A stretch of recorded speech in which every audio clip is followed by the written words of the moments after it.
शेवट होत नाही पर्यंत स्वस्त पैशाला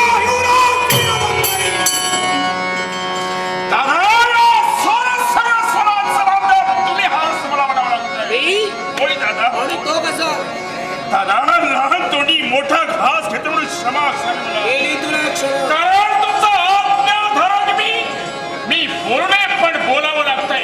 याच्या मुळाशी कारण काय असेल तर मामा शकुनी वेळोवेळी पदापदी दादा तुम्ही मामा शकुनीच्या शब्दावर विश्वास ठेवता आणि जसजशी मामा युक्ती करताय त्या युक्तीचा उपयोग करण्यासाठी तुम्ही तयार होतात. पण दादा काय त्याचा उपयोग? चिंता करू नको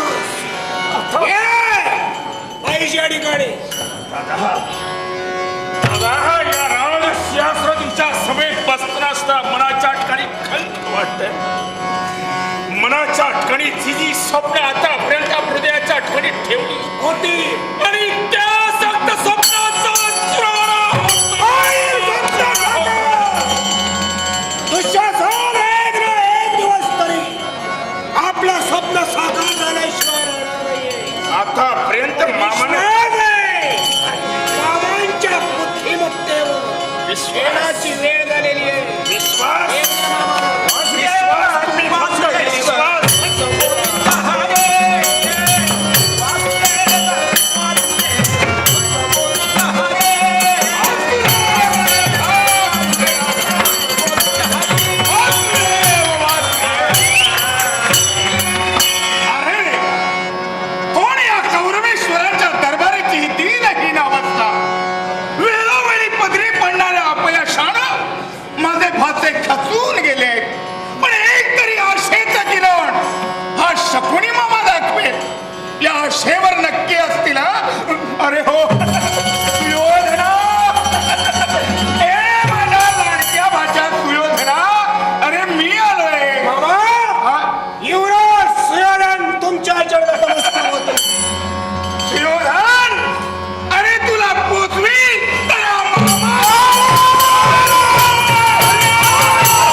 राजकारणी माणसानं मनावरील विवेक हरपू देऊ नये, कळलं? ठीक आहे मामा. अरे इकडे मामा आपला हातात दुःशासन नमस्कार करतोय, नमस्कार. शासना, अरे तुला एकट्यालाच नव्हे, एकट्याला नव्हे तर तुझ्या सहित तुझ्या साऱ्या बंधूंना म्हणजे 100 कौरवेश्वराला अरे पोचवी तर मी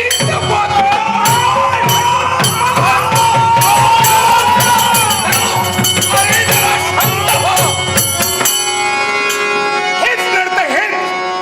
अरे वेळोवेळी आतताईपणा कामाचा नसतो मामा मला एक सांग, विजयाची विजयश्री प्राप्त होई एकट्याला की सर्व कौरवेश्वराला? सर्व कौरवेश्वर. तर मग यशाच्या शिखरावर पोहोचवायचे आणि म्हणून गांधार देशाचा त्याग करून माझ्या लाडक्या माझ्यासाठी मी थालय तो था. आणि जोपर्यंत तुम्हा कौरवेश्वरांचं वाटोळ होत नाही ना,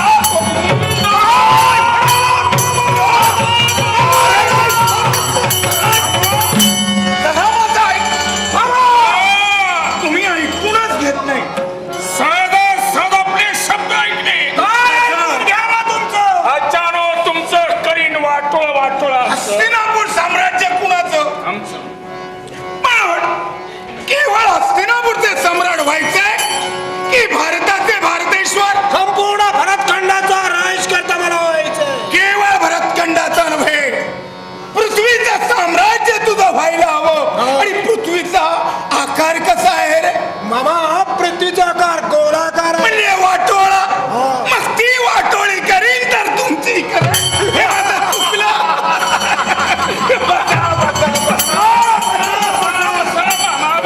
पण काय रे, मामा तू एवढा विचारी का? याला कारण आहे. काय गं? या पांडवांचा शेवट जोपर्यंत होत नाही तोपर्यंत माझ्या मनाला स्थिरता नाही. अरे अनेक युक्त्या मी दिल्या. काय उपयोग आहे? लाक्षात काय उपयोग आहे? वाराणसीतील लाक्षागृहात 5 पांडव जळून भस्म होणारच होते. पण मामा तिथूनही ते जिवंत सुटले. दोष तुझा आहे, दक्षता घेतली नाही. पण खचून जाऊ नको माझ्या भाच्यानो. अरे माणसानं एक लक्षात ठेवावं, काय ते? अपयश पदरी पडलं म्हणून खचून जाऊ नये. अरे अपयशाच्या दलदलीतूनच यशाचा जन्म अटळ आहे. पण मामा आणि ती संधी आली, ती संधी तुम्हाला आली.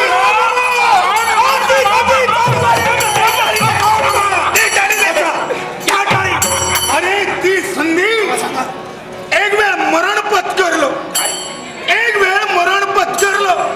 पण निर्लज्जपणानं जगासमोर जगणं हे वाईट. आणि ते जगण्याची पाळी पांडवावर येणार आहे. बोलण्याचा मतितार्थ मामा. ती कशी? 5 साडगाव दिले. काय निर्माण केलं त्यानं? इंद्रप्रस्थासारखं साम्राज्य मामा त्यानं निर्माण केलं. ते अमरावती. हो, पण ते अमरावती आणखी काय हवंय? अरे हीच संधी. ही संधी. त्याच इंद्रप्रस्थात 5 साडगाव दिले. इंद्रप्रस्थासारखं साम्राज्य निर्माण केलं. हे सांगण्या युधिष्ठिर राजश्री यज्ञ करतोय. तो यज्ञ करतोय आणि तुम्ही सांगण्या करता. चला मामा. मामा मामा पुढे झाला. अरे पुढचं तरी ऐकून घ्या. संकल्य वर्तमान कहाणी करण्यासाठी तुम्ही थाला. त्या यज्ञासाठी तुम्हा सर्वांना माझ्या जवळ निमंत्रण. मामा पुढे झाला. मामा चला. मागे चला. स्वामी आपले इथं विचार करा. मामा. दुःशासन, सुयोधन, 5 पांडवांनी जगासमोर मान खाली घालावी हे तुला वाटतं की नाही? हे मला वाटतं. आता मला एक सांग, 5 ओसाडगाव, होय. ओसाडगाव 5, त्या 5 गाव मला एक सांग रे, 5 गावात जर का लक्ष दिलं होय. तर तो प्रांत केवढा असेल? आणि त्या प्रांतात तुम्ही, तुमच्या बायका, तुमची मुलं, आता इष्ट सगळे सोयरे तुम्ही सारे जर गेलात, राहायला जागा तरी मिळेल. मामा हे विसरूनच गेलो. दुसरी गोष्ट, राजसू यज्ञ. अरे एवढा तुमचा परिवार गेल्यावर तुम्हाला पुरेल एवढी अन्न सामग्री तरी आहे का रे त्यांच्याजवळ? हे जेव्हा त्यांना कळलं की आम्ही यांना काही देऊ शकत नाही, त्यावेळी लाजेना मान खाली तुमची की त्यांची पडणार? या पांडवाला घालावी लागेल. बेटाळी मग काय मामा युक्ती काढतात तुम्ही? आता येणार की नाही? अगदी पण गेल्याबरोबर तुमच्या वैभवाला ते लाजले पाहिजे, म्हणून देवावर भरजरी वस्त्र, भरपूर असे अलंकार, अरे एखाद्या नंदी बैलाला जसं समजतात ना त्याप्रमाणे सजवतात, अरे तसे तुम्ही नंदी बैला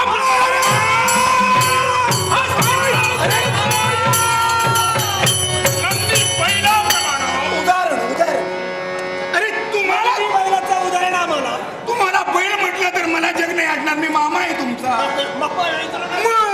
आणि तुम्ही म्हणता आणि माझ्या भाषे काय बैल आहे?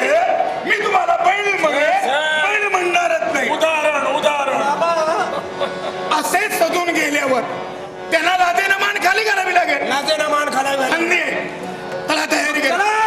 तयारीला लागा.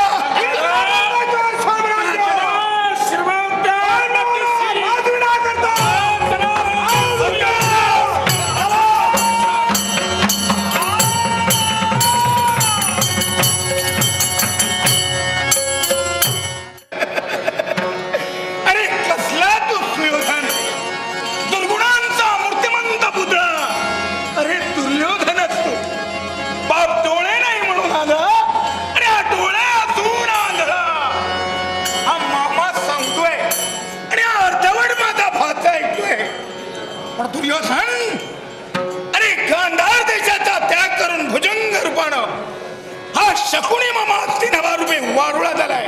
तो का? अरे कौरवेश्वरांच्या कुलाचा कुलक्षय करी तर शकुनी मामा हे नाव सांगेल. जय गोपाल कृष्ण, गोपाल कृष्ण, गोपाल कृष्ण. श्रीकृष्णाय वासुदेवाय हरे परमात्मने प्रणत क्लेश नाशाय गोविंदाच नमो नमः. हे अनंता श्रीधरा गोविंदा केशवा मुकुंदा माधवा नारायण, हे देवकी तनया गोपिका रमणा, भक्त उदाहरणा त्रिविक्रमा गोपाल कृष्ण. अरे अनंताचे गुण अनंत पार, नकळेची पार श्रोती शास्त्री, मकर कुंडले श्रवणी शोभती, एका बलिदपी तुझे उभाई. अरे केवळ भक्तजनाचा उद्धार दुष्ट डामे करता नाही आणि धर्मय तत्व जगा सगळीच राहिला पाहिजे, याच्यासाठी वैकुंठ सुखाकडे तुच्छतेनं पाहिलंस आणि 8व्या अवतारानं नटलेला आहेस. आणि कशासाठी? आमच्यासारख्या सद्भक्तांचं पालन करण्यासाठी. भगवान, अरे दैवी पाडबा असल्याशिवाय माणूस जगात काही करू शकत नाही, याची प्रचिती आम्ही पांडवांनी घेतली. अरे बालपणापासून अनेक संकट आणि त्यातल्या त्या महाभयंकर संकट मध्ये पण त्या लाक्षाग्रहातून सही सलामत आम्ही सुटलो आणि केवळ तुझीच कृपा म्हणून पांडव जिवंत राहिले आणि केवळ कौरव पांडवा द्वेष नको म्हणून वरिष्ठाने निर्णय घेतला की केवळ ओस पडलेली 5 गावं आमच्या हवाली केली. भगवान, प्रयत्न वाळाचे कणर गणिता तेलही गळे, माणसाला करता प्रयत्न केला असेल जीवनात कधी वाया जात नाही. याच उक्तीप्रमाणे आम्ही प्रयत्न केलं आणि केवळ यश तू दिलंस आणि केवळ ओस पडलेली 5 गावं आम्ही वसवलेली. जो तो म्हणू लागला, पांडवांनी वसवलेली 5 गावं जणू काय 33 कोटी देवताचे अधिपती अमरेश यांची अमरावती इंद्राचीच राजधानी अगदी शोभण्यासारखी प्रति अमरावती पांडवांनी निर्माण केली आहे आणि केवळ त्याच तऱ्हेनं नावही असावं म्हणूनच सर्वांच्या संमतीनं या ओस पडलेल्या 5 गावांना आम्ही जी राजधानी वसवलेली याला इंद्रप्रस्थ हे आम्ही नाव दिलं आणि आणि या इंद्रप्रस्थाचा कारभार हा युधिष्ठिर सांभाळतोय. आणि हा कारभार सांभाळीत असताना भगवान नारद मुनीचं येणं केवळ स्वर्गस्थ आमचे परमपिता पांडुराजे यांची इच्छा की पांडवांनी राजसूय यज्ञ करावा, म्हणूनच त्यांच्या मनाच्या समाधानासाठी राजसूय यज्ञाची आम्ही तयारी केलेली आहे. तेव्हा भगवान निर्विघ्नपणे हे विश्वव्यापक हा राजसूय यज्ञ पार करो. विश्वव्यापक जय गोपाल कृष्ण विश्वनाथा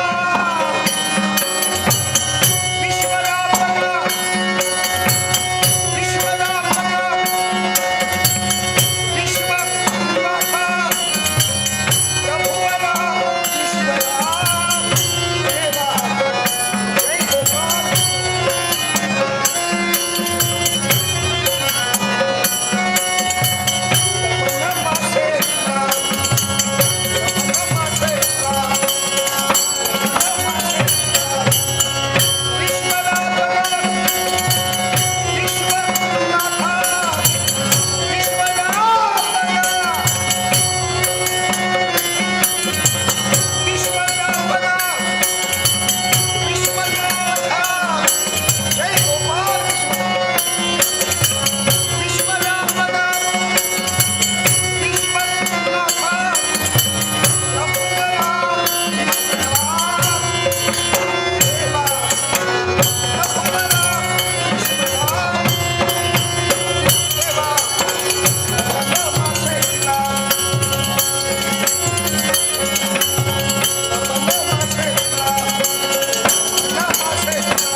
भगवान जगमावली गोपाल कृष्ण याला निमंत्रित करण्यासाठी आदरानं आणण्यासाठी माझा आवडता भाता केवळ रुपद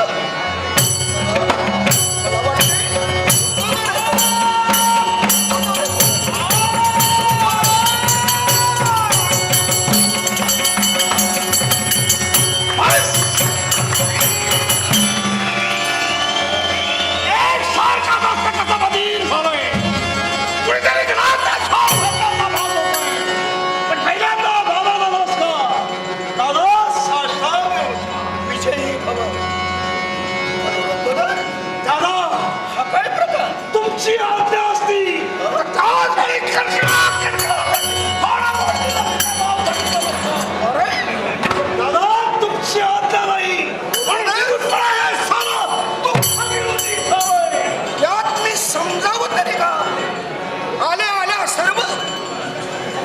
जसं स्वागत तसं सर्वांनी तुमचंही स्वागत केलं. हे स्वागत नाही का तुम्हाला आवडलं? दादा हे स्वागत आवडलं मला, पण जिचा तुम्ही मला पाठविला होता तिचा बॅग हटलं तर का मारता वस्त्र पिली एक वेळ उदार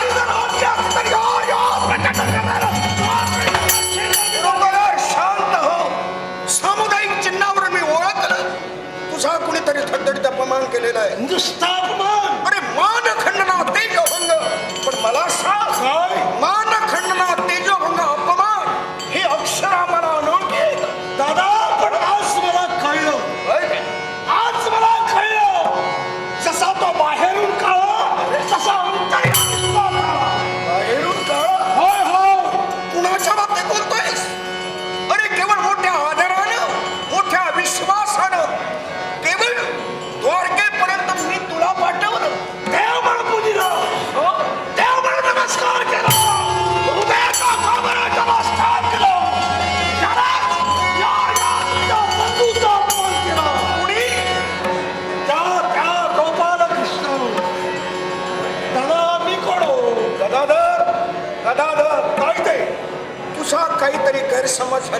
गैरसमज. होय गैरसमज. दादा तू कोणत्या तरी भ्रमात वावरतोय. नाही दादा. अनेक संकटातून ज्या देवतेनं आमची मुक्तता केली, हा सावली रूपानं जगमावली गोपाल कृष्ण, वाटला होता मला सुद्धा तेच. जो विश्वाचा हरी नांदतो पांडवाच्या घरी. दादा तुमचं म्हणणं बरोबर आहे. या पांडवाच्या पाठीराख्यानं तुझा अपमान केला. दादा मी कोण तुमचा भाऊ ना. आज पांडवातील आहे तृतीय ही निर्णयाला वाटतं. मी स्वान झालो. स्वान मी स्वान झालो. कुणी म्हटलं? म्हटलं असतं तर चाललं असतं. पण कृती केली ती जगावर. कृती गेली. होय एखाद्या स्वानाच्या बाबतीत जी कृती करणार ती या गुरुकुलाच्या बाबतीत घडली. आणि ती सुद्धा गोपाल कृष्ण. होय दादा द्वारकेत गेला तुमचा संदेश घेऊन. आमचं स्वागत झालं. देवकी मातेनं आमचं आदरातिथ्य केलं.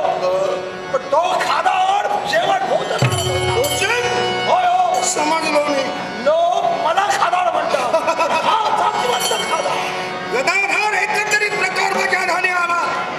तुझी जाण्याची वेळ आणि जगमावली गोपाल कृष्णाची भोजनाची वेळ. केवळ तू गेला असताना भोजनावरून देव उठला नाही म्हणून तुला राग आला का? दादा अरे देव कसा उठणार? म्हणजे? अरे अन्न हे पूर्ण ब्रह्म आहे. अन्न देवतेचा मान प्रत्येकाला राखला पाहिजे. दादा मला समजा. अरे जीवन म्हणे जीवित्व अन्न हे पूर्ण ब्रह्म. उदर भरणे नव्हे. अरे जाणीचे यज्ञ कर्म. अन्न देवतेचा पुढे अपमान करू नये. अरे एखादा कैदी जरी असला, गुन्हेगार असला आणि त्या गुन्हेगाराला कुणी पकडण्यासाठी आले असतील आणि तो भोजनासाठी बसला असेल तर त्याचं भोजन होईपर्यंत त्याला कधी पकडणार नाही, त्याला कधी बंधन करणार नाही. आणखी खाल्ला असता वाईट वाटलं. मग झालं का? तो भोजनाला नावरून उठला नाही म्हणून मला वाईट वाटलं नाही. मग का वाईट वाटलं? मी एक ना दोन वेळा त्याला हक्का दिल्या. देव बोलला नाही. देव माझ्या हक्केला हो दिली नाही. देवानं हक्केला हो दिली नाही म्हणून माझा वळण सुद्धा पाहिला नाही.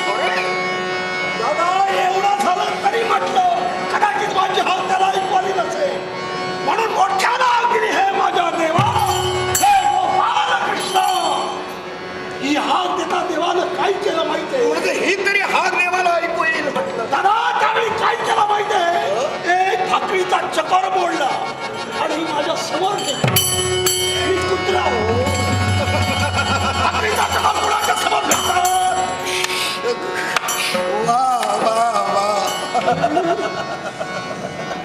मी अपमानाला खिंतोय आणि तुम्ही म्हणतात वा वा वा. आणि यासाठी माझा लाडका भ्राता गदाधर होय भीम त्याला राग आला. दादा तुमची आज्ञा असती तर तिथे त्याला दाखवलं असतं. काय ठाकरीचा देवानं एक चतकोर तोडला आणि केवळ आपल्या पुढ्यात टाकला. होय आणि जसं श्वानाला टाकतात तसा भाकरीचा चकर टाकला. म्हणूनच रागाचा पारा वाढला. रागाला राग आणि माझ्या पत्राला भीती. पण दादा तुमची आज्ञा नाही. गदाधर, अरे मला का हसू आलं? कशाचं सोडलं? देवानं केलं ते योग्य केलं. काय योग्य केलं?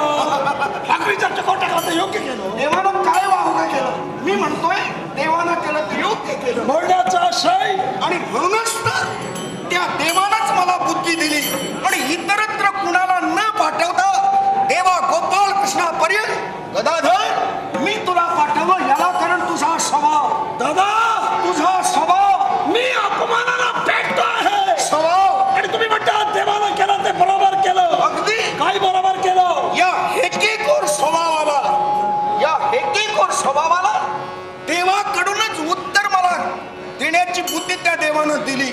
म्हणूनच मी तुला तिथपर्यंत पाठवलं. अरे देवानं असं काय केलं माहिती आहे का? काय केलं? एकच राजश्वेयज्ञ कुणाच्या घरी आहे? पांडवांच्या इंद्रप्रस्थात आहे. मग हा राजश्वेयज्ञ फक्त आम्हीच करणार नाही. होय आप्त स्वकीय पाहुणे अनेक माणसं इथे येणार. दादा अनेक संत मानत असणार. होय होय ना. मग एखाद्या सत्कार्य करणाऱ्या माणसाच्या अंगी अरे राग असता उपयोगी नाही. कारण अशा सत्कार्याला अनेक स्वभावाची माणसं येतात. कोण कशासाठी तर कोण कशासाठी. कोण काय इच्छेनं तो सगळीच माणसं जगात सारखी वागत नसतात. अर्थात आलेल्या सर्व माणसाचा मान सांभाळला पाहिजे. म्हणजे दादा राम राजश्री यज्ञाचं कार्य आम्ही करतो. या कार्याचे यजमान आम्ही आहोत. अर्थातच. आणि तो यजमान स्थित प्रज्ञ असायला हवा. आमच्याकडून कुणाचा अपमान होऊ नये, कुणी कसाही वागू नये. पांडव किती स्थित प्रज्ञ हे देवानं अंदाज घ्यायचा होता. अशी परीक्षा पाहिली आणि तुझ्यातील हा हेकेखोरपणा दूर करायचा होता. म्हणूनच मी तुला तिथपर्यंत पाठवलं देवाच्या इच्छेनं. तुमची आज्ञा नाही घेतली म्हणून बरं झालं. नाहीपेक्षा निदान देवाच्या कसोटीला तरी मी उतरलो. आज्ञा असती तर नको तो प्रमाण घडला असता. माझं चुकलं. हा राग सोडून दे दादा. केवळ हा राजस्वयज्ञ निर्विघ्नपणे आनंदानं आम्हाला सर्वांना हाताशी धरून जशी तुमची इच्छा. पार पडायचं आहे. होय दादा.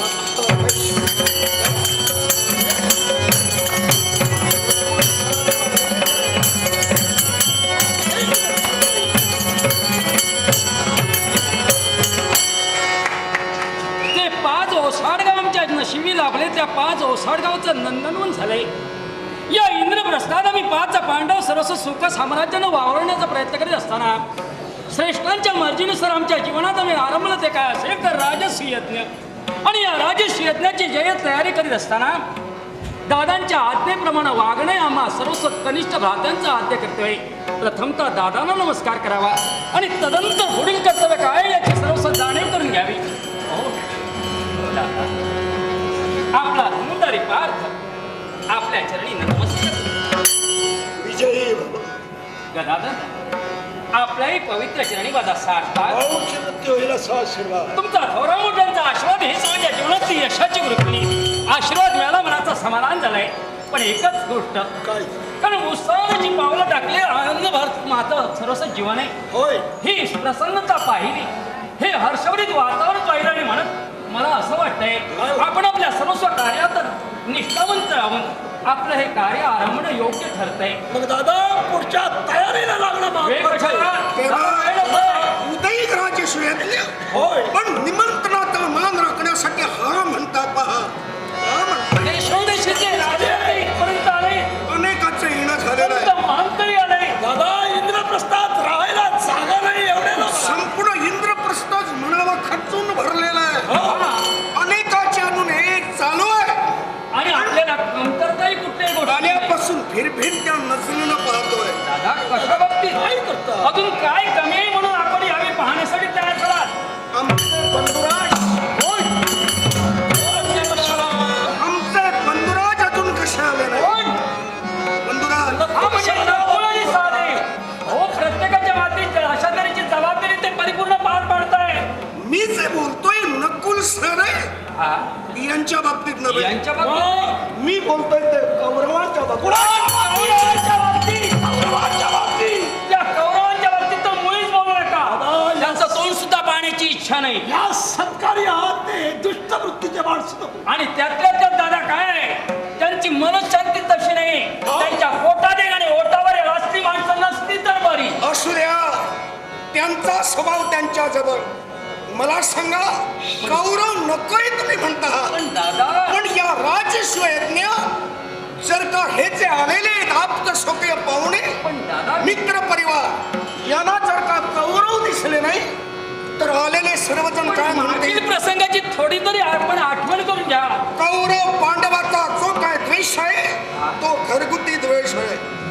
हा द्वेष इतरत्र करता उपयोगी नाही. याच्यासाठी मुद्दाम मी त्यांना निमंत्रित केलेला आहे. म्हणजे दादा तुम्ही निमंत्रण दिला आणि अर्थातच माझा आत्मविश्वास निमंत्रण दिलं म्हणजे येणार. निमंत्रणाचा मान आता राखण्यासाठी काही मनाने येणार तर आपण काय करणार. जास्त भाऊ, बोलताय येऊ दे. की कौरव येत आहेत. कौरव येत आहेत. काय येऊ दे. यांचं स्वागत चांगल्या रीतीने करायला.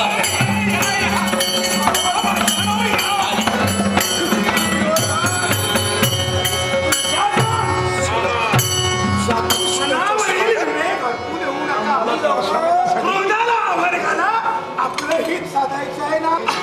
अरे येतंय. कल्याण होईल. करणार का? अरे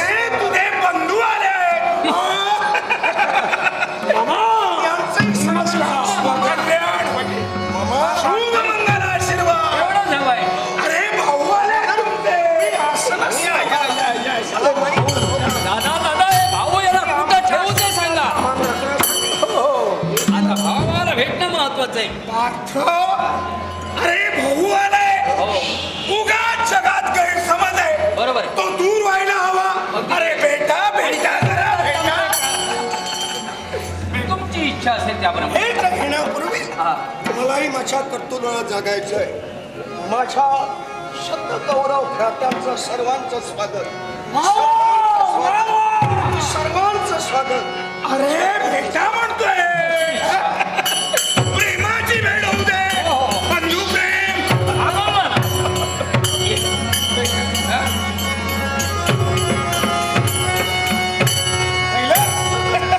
याला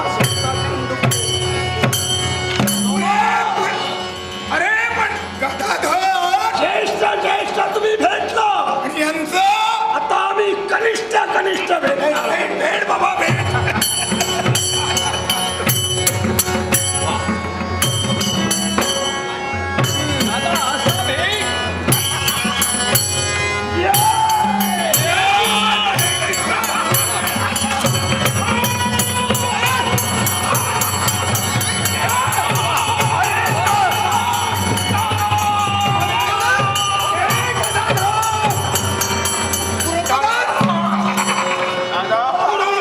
दादा अरे बाबा प्रेम उभारून आला प्रेम. असं वाटलं कडकडून भेट.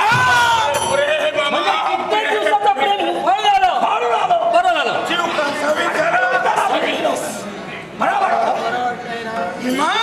समाधान वाटत. नाही आता प्रेमाला उफाळा येऊ देऊ नको ना. झाली तेवढी भेट पुरे. अरे राजस्व यज्ञ. आता दुशासन बंधू प्रेमापायी असं घडलं. राग नसावा लोभ असावा. एवढं मोठं शुभ कार्य आहे. योग्य रीतीनं सांगता व्हायला हवी. अर्थातच काही नियोजन वगैरे नाही. म्हणूनच ना इतरत्र वरिष्ठ माणसं आहे आणि त्यातल्या त्यात या वरिष्ठात तुमचाही मान आहे. फक्त कमतरता होती ती तुमची.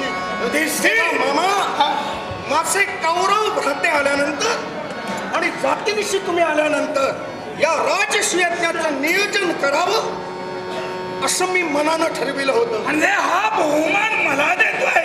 तेव्हा माझी एकच इच्छा. काय म्हणू. एकच या माझ्या 100 कौरव भ्रात्याजवळ माझं मागणं आहे की हा पांडवाचा राजश्वयज्ञ नसून हा कौरवांचाही राजश्वयज्ञ आहे असं समजून या माझ्या कौरव भावानी यात मला हातभार लावा. अरे नियोजन हे योग्य व्हायला हवं. अगदी बरोबर. या माझ्या विनंतीला या माझ्या सर्व कौरव भावाने मान द्यावा ही माझी विनंती. मग यासाठी नियोजन करणं जरुरी आहे. तेव्हा मामा ही जबाबदारी मी तुमच्या मध्ये देतो. कारण तुम्ही योग्य जाणकार. नियोजन करा. योग्य सुरेश कालेलकर राहणार कालेली या संस्थानं हे बहुमत 50 रुपयाचं पारितोषिक दिलंय. त्यांच्यावर तुमचे आभार मानून संयुक्त दशावतार नाट्यमंडळाच्या वतीने हा बक्षीस स्वीकार. युधिष्ठिर. अरे राजस्व यज्ञ आप्त इष्ट सगळे सोयरे आणि संत म्हणते येणार अजून येणार. येणाऱ्याला आपण काय देणार यापेक्षा येणाऱ्याचे स्वागत कसे झाले याला वाटलंय, हा? येणाऱ्याला काय देणार त्याच्यापेक्षा त्याचे स्वागत महत्वाचं. येणाऱ्याच्या स्वागताची जबाबदारी अरे गदाधर. काय अरे येणाऱ्या प्रत्येकाच्या स्वागताची जय्यत तयारी म्हणजे ते कर्तव्य हा माझा भाचा दुःशासन करेल. मामा काय डोकं आहे हो तुमचं. बरोबर आहे की नाही. कोण काय डोकं आहे तुमचं. हो याला पाय धुण्याशिवाय दुसरं येत.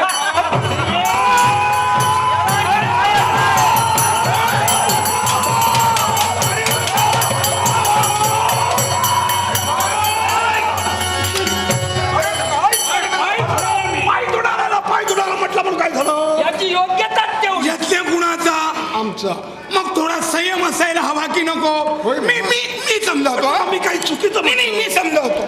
मामा मला इकडे. काही चालविला. मला एक सांग. मामा या यज्ञासाठी संत मोहन देणार येणाऱ्याचे स्वागत करण्यासाठी त्यांचे पाय प्रचलन करण्यासाठी पाय धुतेवेळी अरे तिसनो न खानो और बडून त्यांना रक्तबंबाळ कर. ते रक्तबंबाळ झाल्यावर शाप कुणाला देतील? त्यांना सर्वनाश कुणाचा होईल? त्यांचा. मग तुला द्वारावरचा म्हणे ना. ठीक, मग कार्य साधलं पाहिजे, केलं पाहिजे. थोडं सहन करायला हवं. मला सहन करेन म्हटलं. बर ठीक आहे. काय एवढं सांग? ही जबाबदारी माझ्या भाच्यानं स्वीकार. हो. आता पुढचं आता काय? कसे यज्ञ कंकण बांधून यजमान म्हणून युधिष्ठिर हो, दादा बसणार बसणार. आणि येणाऱ्याला यथा योग्य भोजन मिळणं जरुरी आहे. अगदी बरोबर म्हणून कसं पद्धतशीर व्हायला हवं. होय. तेव्हा आलेले सर्व अतिथी भोजन करून संतुष्ट व्हायला हवे. पंक्ती सुद्धा कशा पद्धतशीर असायला हव्या. अर्थातच तेव्हा येणाऱ्यांना भोजन वाढण्यापूर्वी पानं ठेवायचं काम हा माझा भाचा पानं पार्थ करेल. म्हणजे धनुर्धारी बात. हो. मामा योग्यच ठरविलं. बरोबर आहे. बायकांच्या खोलक्याप्रमाणे बायकांचं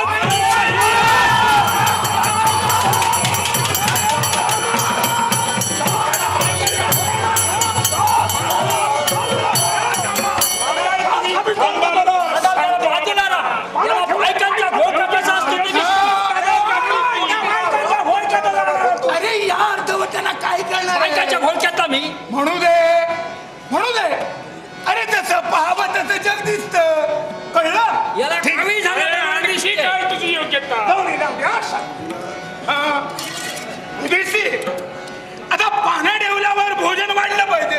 ते काम द्रौपदी करणार आहे. बरोबर.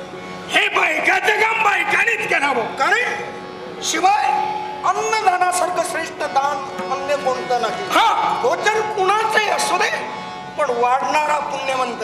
तेव्हा पंक्ती वाढल्यानंतर होय. पंक्तीवर लक्ष ठेवणं म्हणजे पंक्तीतून इकडून तिकडं फिरणं हे काम तुला करावं लागेल.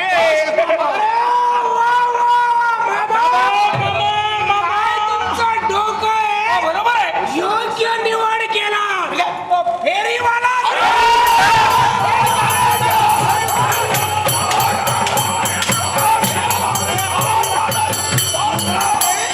माझे दादा फेरीवाला.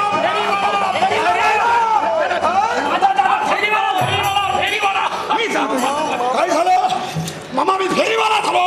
अन्न हे पूर्ण ब्रह्म आहे. हो बरोबर ना. अगदी बरोबर. फुकट मिळते म्हणून उगाच कसं तरी घेऊन अन्नाचा नाश होईल. होता कामा नाही. होऊ नये ना. बरोबर आहे. म्हणून तुला मी का ती जबाबदारी दिली. तुझ्या धाकानं हवं तेवढंच घेती. बरोबर. हा. अरे या अध्यायाला काय करणार? राज कुणी घेतला असेल तर त्याला माझा तडाखा ठाऊक आहे. अन्नाची किंमत ह्यांना कळते. होय हो मामा. मग दे डाळे. म्हणून दे. बरं, घे. हा. तुम्ही म्हणूनच एवढ्या लवकर समजून घातला. बरं युधिष्ठिर, नाही तसं काही उगाच काहीतरी बोलतायत. भोजन झाल्यानंतर आता ती पानं म्हणजे उष्ट वगैरे काढलं पाहिजे. अगदी. पानं उचलायला हवी हे काम. मामा याचा विचार करू नका. अरे बाबा, ही जबाबदारी त्यानं कधीच माती घेतलेली आहे. त्यानं म्हणता कोणी? राजशिवयज्ञाच्या बाबतीत ज्यावेळी जगमाऊली गोपालकृष्णाजवळ मी बोललो त्यावेळी गोपालकृष्ण म्हणाला काय म्हणाले? की जे हजारो भोजन करणार आहे भोजन केल्यानंतर उष्टी पानं जे उचलली पाहिजे उष्ट काढलं पाहिजे उच्चिष्ट ते काम मी करीन.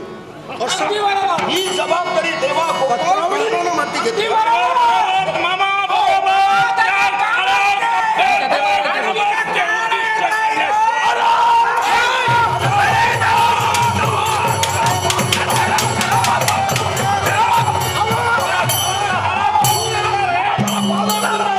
त्या काळात आम्हाला बोलला वाईट नाही. तुमच्या देवाला बोलतोय.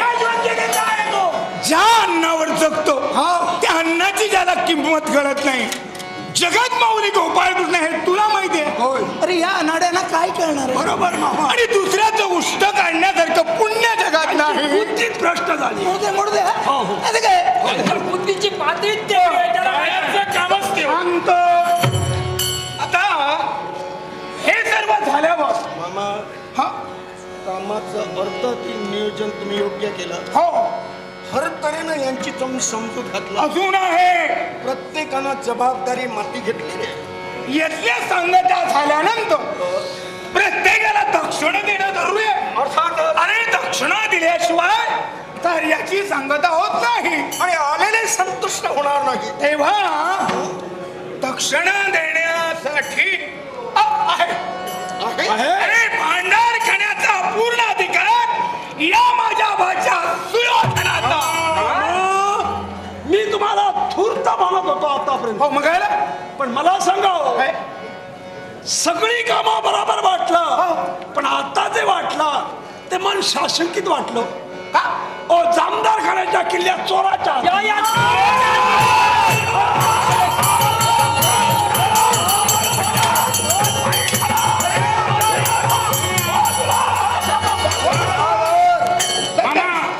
मामा चोर म्हटलं म्हणून हे काय? चोर आम्हाला म्हणता तुम्ही चोर आम्हाला म्हणता. नाही तुम्ही म्हटले नाही चोर. जामदार या चोराच्या हाती सुयोधनाच्या माती जबाबदारी का दिली? का दिला? अरे सुयोधन हा पद्मास्ती आहे. समज एवढं दिलं तर एवढं वाढणार. किती देत राहिलो म्हणजे वाढत राहणार. याचा हात लागेल भंडार खाणारीता होणार नाही. दुप्पट होणार आहे. म्हणून याच्या हाती चोराच्या तर चोराच्या. आम्हाला ही जबाबदारी तुझ्या माती का दिली? अरे मिळेल तसं देऊन टाक. मिळेल तसं देऊन टाक. संपल्यावर उर्वरित साधू संत दक्षिणा मिळाली नाही म्हणून कुणाला शाप देणार? यांना. सर्वनाश कुणाचा? यांचा. इज्जत कुणाची जाणार? या पांडवांची जाणार. अरे म्हणे